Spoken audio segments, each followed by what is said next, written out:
안녕하세요. 9학년 학생 여러분. 중간고사 치르기 전 마지막 준비하는 작업이라고 생각을 하고 1학기 중간고사 대비 문제를 27개를 뽑았습니다. 이번 시간에는 이 문제들의 풀이에 대해서 좀 알아보도록 할게요. 자, 1번부터 보겠습니다.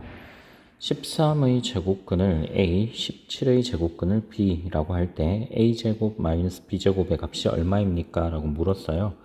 자, A는 플러스 마이너스 루트 13이고 B는 플러스 마이너스 루트 17입니다. 그런데 A를 제곱하면 A나 B를 제곱하게 된다면 양수이건 음수이건 둘 다 13, 17이 된다는 건 이미 알고 있는 사실이죠. 따라서 이 둘의 차이를 계산하게 되면 마이너스 4가 됩니다. 다음 2번입니다. 자, 두 번째 1번은 마이너스 1 곱하기 어떤 숫자 제곱이에요. 그러면 기본적으로 왼쪽은 음수죠. 그런데 오른쪽은 양수로 나타났으니까 틀렸습니다. 두 번째, 음수의 제곱의 제곱근이다. 이건 절대값이죠. 절대값 마이너스 3분의 1인데 그 값이 마이너스 3분의 1이 되면 안 되잖아요. 그래서 2번도 틀렸습니다. 3번 마찬가지 음수예요. 오른쪽은 양수죠. 계산 하나마나 틀렸습니다. 4번 음수 제곱은 양수이다. 이건 맞고요. 0.8의 제곱근에 대해서 제곱이니까 0.8이 된다. 이건 맞는 표현이에요. 마지막은 음수와 양수의 곱이므로 양수로 나타나면 안 됩니다. 5번도 틀렸습니다. 문제 3번 루트 3에 대한 설명으로 옳지 않은 것을 골라요. 루트 3 무리수입니다. 맞죠?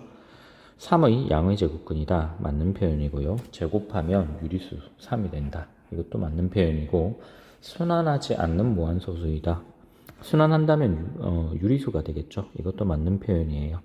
분모 분자가 정수인 분수로 나타낼 수 있다. 이것은 유리수의 가장 대표적인 성질이죠. 그래서 정답이 5번입니다.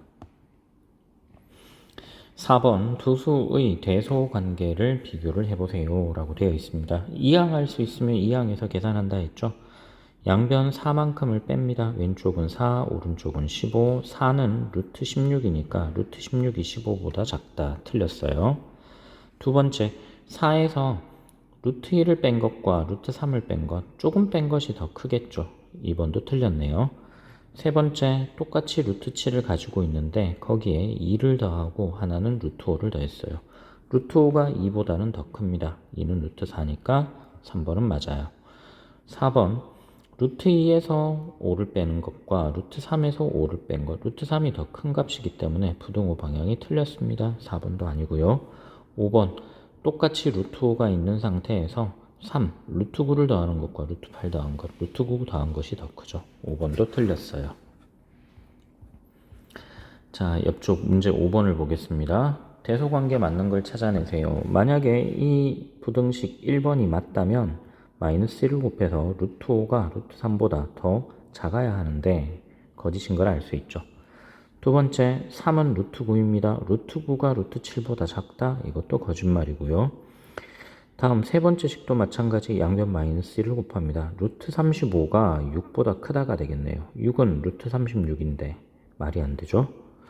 네 번째, 루트 0.9랑 0.3 비교를 합니다. 루트 0.9 그리고 0.3을 제곱근 형태로 표현하면 루트 0.3의 제곱이에요. 0.3을 제곱하면 0.09니까 0.9가 0.09보다 크다? 4번은 맞습니다. 5번 루트 2분의 1을 루트 4분의 1로 고칠 수 있으니 4분의 1이 2분의 1보다 더 크다는 건 거짓말이죠. 5번도 틀렸어요. 문제 6번. 이 부분은 두 번째 대단원과 일부 연관이 있습니다. 예, 분모를 유리화할 때 a 더하기 b에 대하여 a 빼기 b 형태를 곱해서 계산한다는 건데 여기서는 그 내용을 모른다 하더라도 둘을 통분해서 계산을 해서 해결을 할 수는 있어요. 하지만 통분하는 과정에 대한 아이디어를 얻기 위해서는 아무래도 이 문제는 두 번째 대단원을 학습하고 해결을 하는 것이 더 맞지 않을까 싶은 생각이 듭니다. 분모 볼게요. 루트 3 더하기 루트 2에다가 루트 3 마이너스 루트 2를 곱합니다. 분자는 루트 3 마이너스 루트 2 제곱 더하기 루트 3 더하기 루트 2 제곱이에요. 이걸 하나하나 다 전개하면 되는데 분모를 전개해 보면 루트 3제곱 마이너스 루트 3 루트 2 더하기 루트 3 루트 2 그리고 마지막은 마이너스 루트 2 제곱이에요. 자, 분자는 루트 3제곱 마이너스 2 루트 3 루트 2 더하기 루트 2 제곱 더하기 루트 3제곱 더하기 2 루트 3 루트 2 더하기 루트 2 제곱이에요. 자, 이렇게 쓰고 보면 소거되는 부분들이 있습니다. 지금 여기 기호를 하나 잘못 썼어요. 여기 곱하기 루트입니다. 소거되죠? 그러면 분모가 루트 3제곱 1에서 3에서 2를 뺀 값이기 때문에 분모가 1이 돼버립니다. 분모는 1.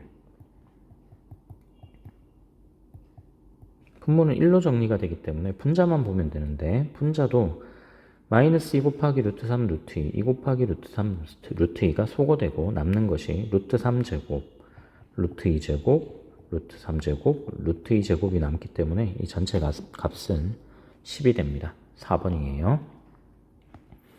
문제 7번. 루트 1을 A, 루트 20을 B라고 합니다. 이런 표기는 많이 봤죠? 예, 소수점 짝수번을 움직이더라. 뒤로 두 칸. 그러면 루트 20 곱하기 루트 100분의 1 이렇게 표현이 되고요. 뒤쪽은 앞으로 두 칸. 루트 2 곱하기 루트 100으로 나타낼 수 있어요. 루트 20은 B이고 루트 100분의 1은 10분의 1입니다. 거기에다 루트 2는 A, 루트 100분의 1은 10이니까 10A 더하기 10분의 1B로 표현된 것이 정답이겠죠. 1번이에요. 8번 다음 중 옳은 것을 고릅니다. 루트 9의 값은 플러스 마이너스 3이다. 아니죠. 이건 플러스 3이 돼야 돼요. 틀렸어요. 81의 제곱근은 플러스 마이너스 9가 되어야 되죠. 그렇죠? 그래서 2번도 틀렸다. 양수의 제곱근은 양수이다. 양수도 나오고 음수도 나와야 되죠. 3번도 틀렸고요. 제곱근 3과 3의 제곱근은 서로 다르다 했죠. 자, 제곱근 3은 루트 3을 의미하고 3의 제곱근은 플러스 마이너스 루트 3 모임을 의미한다 했어요. 4번 틀렸고요. 5번 0.2의 제곱근은 2개이다. 양수의 제곱근 2개 나오죠. 플러스 마이너스 루트 0.2 그리고 두 제곱근의 합은 0이 될 거다. 5번은 맞아요. 다음 페이지입니다.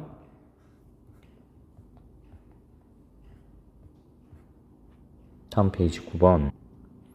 값이 나머지 넷과 다른 하나를 고릅니다. 첫 번째는 마이너스 11이네요. 두 번째는 음수 제곱이니까 이건 양수죠. 플러스 11이에요. 그러고 보니까 3, 4, 5가 모두 다 음수로 나타나 있고 2번만 양수로 표현이 되네요. 보나마나 2번이 정답일 거예요. 10번 순환하지 않는 무한소수로 나타내지는 것. 순환하지 않는 무한소수이다. 이 말의 의미는 이 숫자가 무리수임을 뜻해요. 자, 1번 이 값 계산하면 마이너스 3분의 1이 되죠. 틀렸고요. 두 번째 마이너스 루트 9분의 1로 고칠 수 있는데 9분의 1은 3분의 1의 제곱이니까 마이너스 3분의 1이다. 2번도 틀렸습니다. 3번 루트 0.9 이 값은 루트 10분의 9로 표현할 수 있고 루트 10분의 9로 나타낼 수 있으니 유리화해서 10분의 9 루트 10 이 루트 10은 처리할 방법이 없죠. 3번이 무리수예요.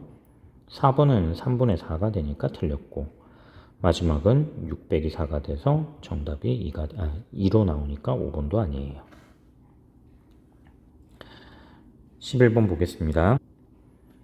세수 ABC의 계소관계를 부등호를 써서 바르게 나타내십시오 라고 되어 있어요. A와 B, B와 C, C와 A를 비교를 해야 하는데 일단 먼저 A와 B부터 먼저 살펴보겠습니다. A, B. A와 B는 똑같이 루트 8을 가지고 있어요. 그런데 A는 루트 6 더했고 B는 루트 2를 더했습니다. 따라서 A가 B보다 더 크다고 할 수 있겠죠. 자, 그 다음 요 첫 번째는 이제 A, B를 비교를 했고요. 이렇게 둘을. 그 다음 두 번째는 이번에는 A와 C를 비교하려고 해요. 왜 A, C를 비교하느냐? 똑같이 루트 6을 가지고 있거든요. 루트 6을 가지고 있는 상태에서 A는 루트 8을 더했고 B는 3을 더했어요. 그러면 3이 루트 9니까 C가 A보다 크죠. C가 A보다 크다. 이제 BC는 비교할 필요가 없는 것이 이 둘에서부터 자연스럽게 순서가 결정이 됐습니다. 제일 작은 것이 B고 그 다음이 A, 제일 큰 값은 C인 걸 알 수 있죠. 정답은 3번입니다. 문제 12번입니다. 12번에 주어진 숫자를 정리를 좀 해야 될 것 같아요. A에 대해서. 자, 49인데 49는 7 곱하기 7입니다. 루트 7 약분하면 7루트 7이 되죠. 다음 루트 63인데 63은 9 곱하기 7이니까 3루트 7로 표현이 돼요. 일단 84를 3으로 나누면 28이 되네요. 자, 그런데 28은 다시 4 곱하기 7로 표현이 되죠. 루트 7을 약분하면 4루트 7로 고쳐집니다. 마지막 루트 28은 2 곱하기 루트 7이죠. 4, 7, 28이니까. 따라서 A에 대해서 정리를 하면 7루트 7에서 4루트 7을 더하고 거기에 다시 2 곱하기 2 곱하기 루트 7을 뺀다. 즉 4루트 7을 뺐기 때문에 소거하고 나면 7루트 7만 남게 됩니다. 따라서 7분의 a제곱은 7분의 7제곱 곱하기 7이에요. 7 하나 약분하고 나면 49가 됨을 알 수 있습니다. 13번입니다. 그림과 같이 세로의 길이가 루트 6cm, 높이가 2루트 2cm인 직육면체의 부피가 4루트 21 세제곱cm예요. 가로 길이가 얼마입니까? 자, 가로 길이도 단위는 센티미터겠죠. 얼마일까요? 가로 길이를 x라고 합시다. 그러면 2 루트 2 곱하기 루트 6 곱하기 x가 단위 생략하고 4 루트 21과 일치하게 됩니다. 좀 정리를 더 해볼게요. 루트 6은 루트 2와 루트 3의 곱이에요. 루트 2를 두 번 곱하면 2가 되죠. 즉 4 루트 3 곱하기 x가 4 루트 21이더라. 따라서 x는 루트 7이면 되겠죠. 정답은 4번입니다. 14번 식을 만족하는 유리수 AB에 대하여 루트 2AB의 값이 얼마냐고 물었어요. 루트 27, 3루트 3이고요. 루트 75, 75는 25 곱하기 3이니까 이 값은 5루트 3으로 쓸 수 있고요. 다음 45는 9 곱하기 5죠. 3루트 5로 표현할 수 있더라. 마지막 80은 16 곱하기 5입니다. 이건 마이너스 4루트 5로 써요. 따라서 왼쪽을 정리해보면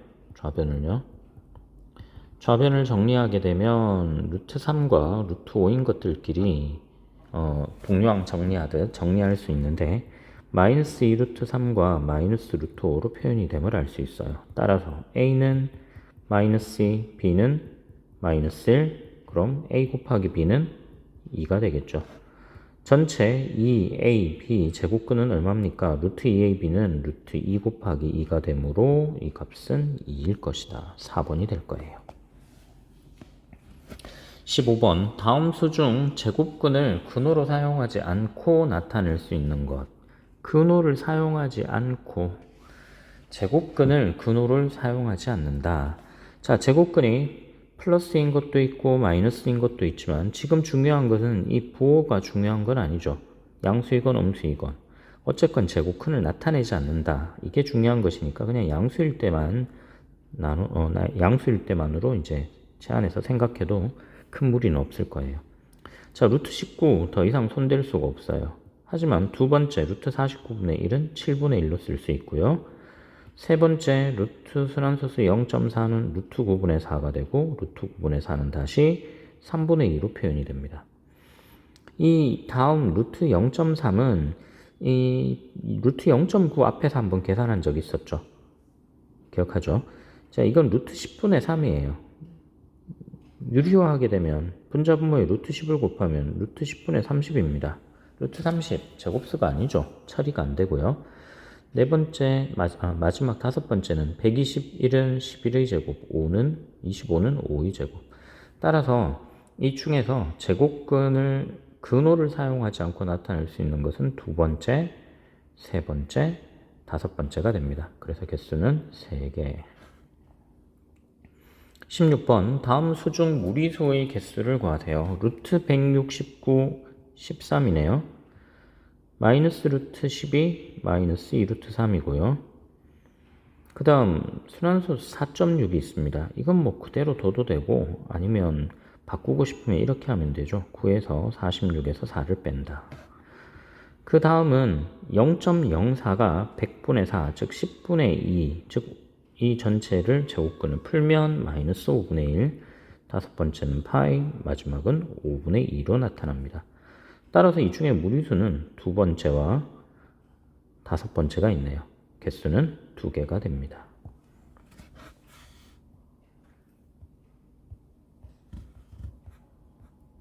(3페이지) 17번입니다. 그림과 같이 지름의 길이가 2인 원이 수직선 위에서 원점에 접하고 있다. 지름이 2다. 그럼 반지름은 1이라는 거네요. 이 접점을 A라고 하고 원을 수직선에 따라 시계 방향으로 한 바퀴 굴려 점 A가 다시 수직선에 접하는 점을 A라고 하자. 자, 이것이 한 바퀴 A가 이렇게 이동을 할 거 아니에요. 움직일 때마다 점점 위로 이렇게 움직여 갈 텐데 이렇게 한 바퀴 돌아서 다시 되돌아왔을 때가 지금 이 A' 위치다. 이 말입니다. 자, A'에 대응하는 수를 구하세요. 그러면 이만큼 O에서부터 A'까지 이 거리는 원 둘레랑 똑같게 되죠. 우리가 원 둘레 구하는 식은 2πr인데 지금 반지름이 지름이 2이기 때문에 반지름은 1이 되므로 2π가 되겠죠. 자, 길이가 2π, 시작점은 원점 O, 따라서 A'의 위치는 2π가 됩니다. 18번 4루트 5 플러스 A와 2루트 5 마이너스 3이 유리수가 되도록 하는 부분, 유리수가 되도록 A 값을 잡아보자 이렇게 되어 있어요. 자, 전개할 때 순서대로 갑니다. 하나, 둘, 셋, 넷. 그런데 이 첫 번째와 네 번째의 경우는 당연히 유리수가 되겠죠. 왜냐하면 A가 유리수이기 때문에. 결국은 문제가 될 만한 상황은 어디에서 일어난 건가 하면 이 두 번째 계산과 세 번째 계산에서예요. 이 두 번째와 세 번째 계산을 봅시다. 두 번째 계산은 마이너스 4루트 5와 마이너스 3을 곱하면 마이너스 12루트 5. 세 번째 계산은 A와 2루트 5를 곱하면 2A 루트 5가 되는데 이것이 유리수가 되기 위해서는 0이 되어야 한다는 거예요. 그럼 A가 될 수 있는 값은 2A가 10이니까 A는 6이 되면 되겠죠. 다시 19번입니다. 비슷한 문제를 교과서에서도 풀었어요. 루트 n분의 360을 n이라고 하자. 그런데 이때 n은 자연수입니다. 교과서엔 정수라는 말이 붙은 경우도 있었죠. 이건 주의해야 되는 거고요. 가장 작은 자연수 m과 그때의 n의 값을 구하세요. 자, n분의 360이라고 되어 있습니다. 선생님 말 잘못했네요. 이건 반드시 자연수일 수밖에 없겠네요. 네, 앞서 말은 취소합니다. 루트 n분의 360이 자연수 n으로 나타난다. 따라서 n분의 360은 제곱수가 되어야 한다. 이건 자연수의 제곱수다. 그냥 통상적으로 제곱수라고 해도 되는데 자연수의 제곱수라고 합시다. 그럼 자연수의 제곱수 360을 소인수분해해서 인수의 개수가 짝수계만 남도록 만드는 m이 뭐냐 이런 말이겠죠. 2로 나누면 180이 되고요. 2로 나누면 90, 또 2로 나누면 45, 3으로 나누면 15, 또다시 3으로 나누면 5가 될 테니 이 수는 다음과 같이 2 3개와 3 2개와 5 하나로 구성이 되어 있네요. 자, 이걸 m으로 나눴는데 역시 자연수가 되어야 하고 제곱수가 되어야 한다. 그럼 자연수가 되기 위해서는 m이 될 수 있는 값이 뭐냐? 2 하나와 5 하나를 가지고 있어야겠죠. 그래서 2 하나, 5 하나 약분한 형태가 될 겁니다. 또 이 가운데서 뒤에 무언가 더 붙을 수는 있으나 가장 작은 자연수 m을 구하려 했으니 네모 안에 들어갈 숫자는 1이면 될 것 같아요. 자, 즉 m은 10이더라. 그때 n 값은 얼마입니까? 그럼 그때 n 값은 루트 n은 루트 10분의 360이니까요. 루트 36이 되고 루트 36은 6이 된다는 걸 알 수 있죠. m은 10, n은 6입니다. 20번 a 곱하기 b가 36이고 a, b는 각각 양수입니다. 자, 이건 계산하는 거 앞서 선생님께 배웠죠? 루트 b 이렇게 표현한다. 앞쪽도 루트 a 루트 b, 뒤쪽도 루트 a 루트 b, 즉 2 루트 ab. 루트 AB는 AB가 36이기 때문에 루트 AB는 6인 걸 알 수 있죠. 그래서 이 계산값은 12가 될 거다. 자, 이제 통계 문제입니다. 대표값에 대한 다음 설명 중 옳지 않은 것, 틀린 것 찾으랍니다. 대표값 중에 가장 많이 쓰이는 값은 평균이다. 맞는 말인 것 같기도 하고 아닌 것 같기도 하고, 이건 잠깐 더 봅시다. 두 번째, 대표값에는 평균, 중앙값, 최빈값이 등이 있다. 맞죠? 자료 전체의 특징을 하나의 수로 나타낸 것을 대표값이라고 한다. 이것도 맞는 설명이고요. 평균만으로 자료를 대표하기 어려울 경우에 중앙값이나 최빈값을 쓴다. 네, 그런 경우도 존재하죠. 별량 중에 지나치게 크거나 작은 값이 있을 경우에는 최빈값을 사용한다. 최빈값을 쓴다고는 딱히 할 수는 없죠. 1번과 5번 중에 더 틀린 말이 5번인 것 같아요. 그래서 1번 맞는 것으로 보고 5번을 정답으로 하겠습니다. 2번, 다음 자료들 중에서 산포도가 가장 큰 것을 구합니다.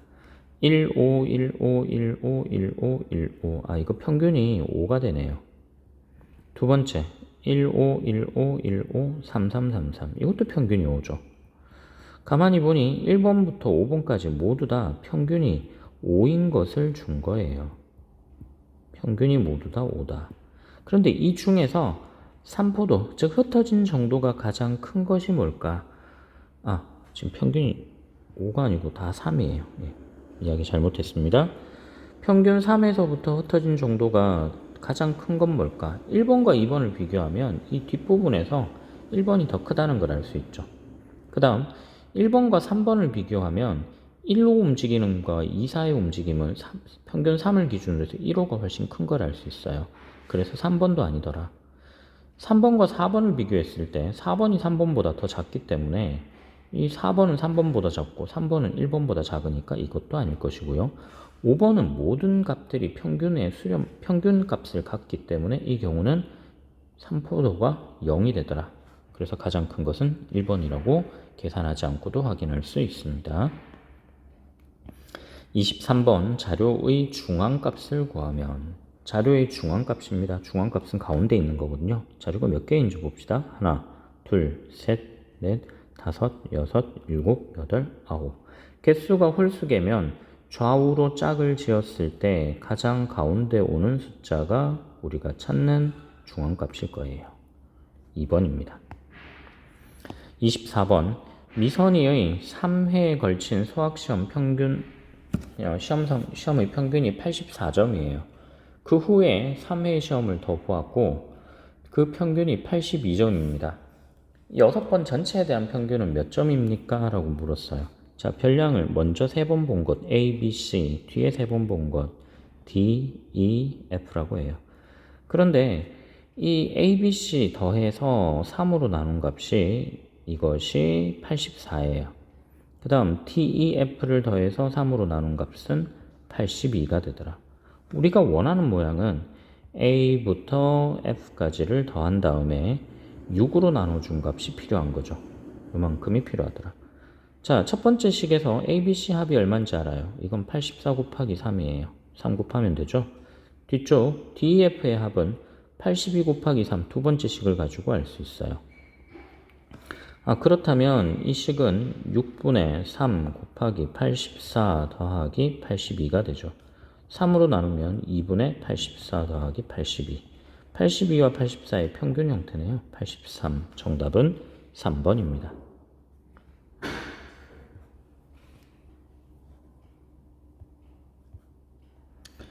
26번 문제를 25번 있네요. 25번 문제 보겠습니다.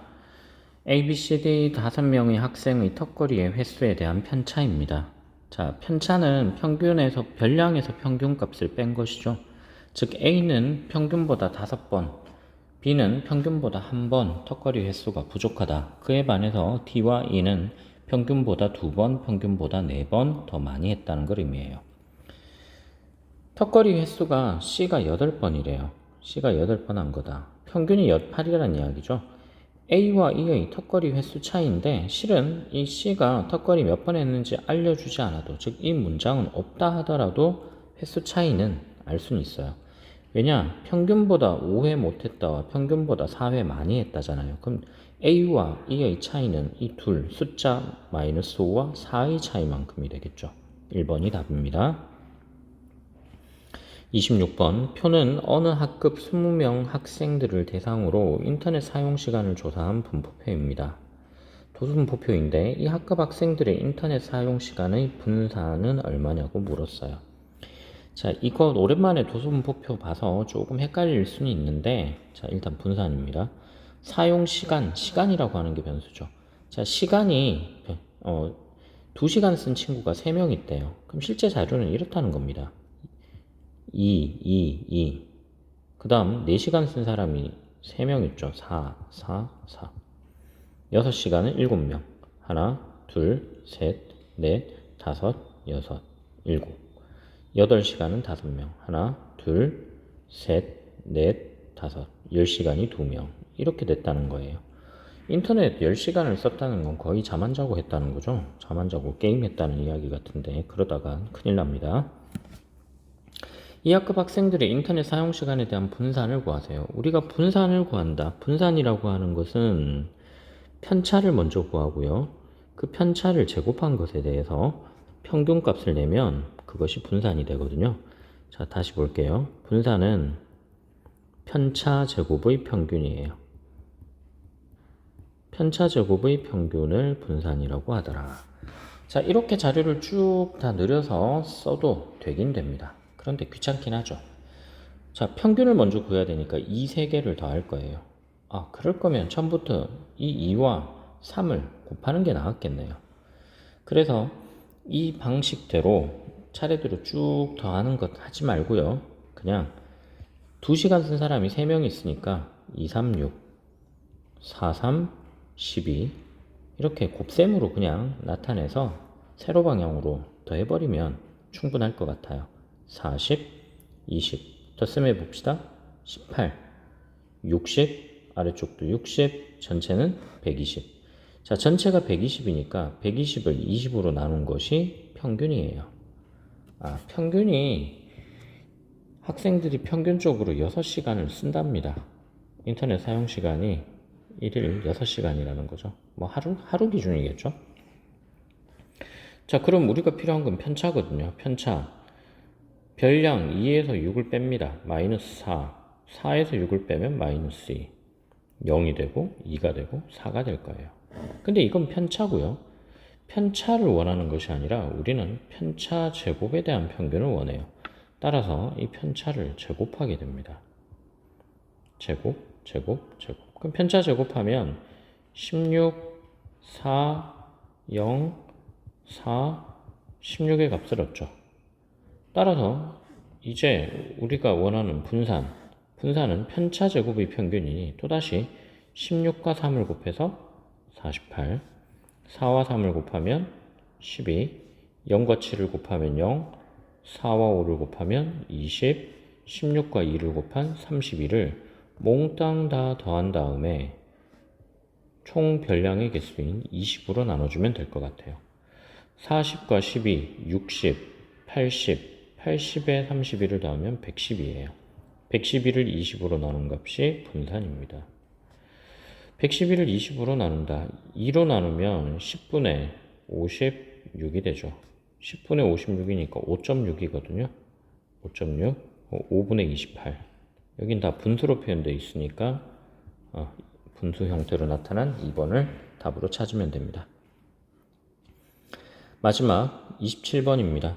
민경이는 두 번의 로또를 자동으로 생성했는데 첫 번째는 33, 15, 44, 27, 1 A가 나왔고 두 번째는 17, 41, 10, 43, 26 A 플러스 2가 나왔대요.